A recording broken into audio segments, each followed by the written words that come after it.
नमस्कार विद्यार्थी मित्रांनो, ॲग्रिकट्टा यूट्यूब चॅनलमध्ये आपले सर्वांचे स्वागत आहे.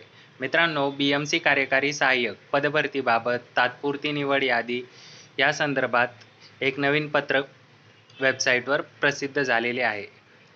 तर मित्रांनो, 2 दिवसापूर्वी एक परिपत्रक प्रसिद्ध झाले होते आणि त्यानंतर आज एक परिपत्रक प्रसिद्ध झालेले आहे. दोन्हीमध्ये काय फरक आहे आपण या ठिकाणी बघूया.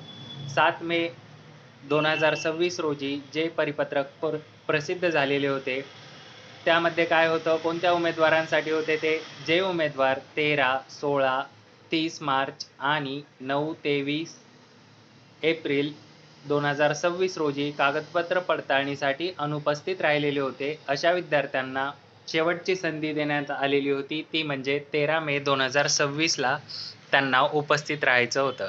त्यानंतर 8 मे 2026 रोजी जे परिपत्रक आलेले आहे ते कोणत्या उमेदवारांसाठी आहे, जी तात्पुरती निवड यादी होती क्रमांक 3ची दिनांक 20 एप्रिल 2026ला लागलेली, त्यामधील जे नवीन उमेदवार पात्र झालेले आहेत त्या उमेदवारांना दिनांक 14 मे 2026 रोजी कागदपत्र पडताळणीसाठी उपस्थित राहण्यासाठी हे परिपत्रक आहे. हा यातील मुख्य फरक आहे मित्रांनो. पुढे बघा, सूचनापत्र MPR 4847 नुसार मार्च आणि एप्रिल 2026 मध्ये दिलेल्या तारखांना जे उमेदवार कागदपत्र पडताळणीसाठी उपस्थित राहू शकले नाहीत त्यांच्यासाठी ही शेवटची संधी होती. त्यासाठी 13 मे 2026 रोजी त्यांना हजर राहायचे होते.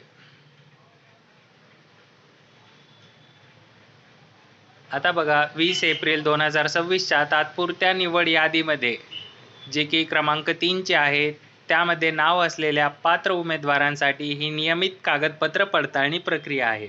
14 मे 2026 रोजी सकाळी 11 वाजता आपल्याला कागदपत्र पडताळणीसाठी मुख्य कार्यालय येथे उपस्थित राहणे गरजेचे आहे. 14 मे 2026 रोजी सकाळी 11 वाजता.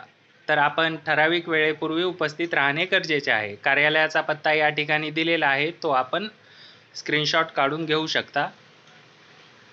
पुढे बघा, आपल्याला कोणकोणते कागदपत्र सोबत न्यायचे आहेत त्या संदर्भात ही यादी दिलेली आहे.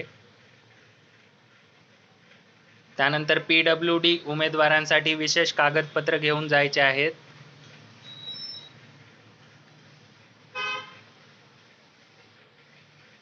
अशा पद्धतीने मित्रांनो, आपल्याला सदरील जे PDF आहे ती ॲग्रिकट्टा टेलिग्राम चॅनलवर मिळणार आहे आणि ऑफिशियल वेबसाईटवर आपल्याला विद्यार्थ्यांची यादी प्रसिद्ध केलेली बघायला मिळणार आहे.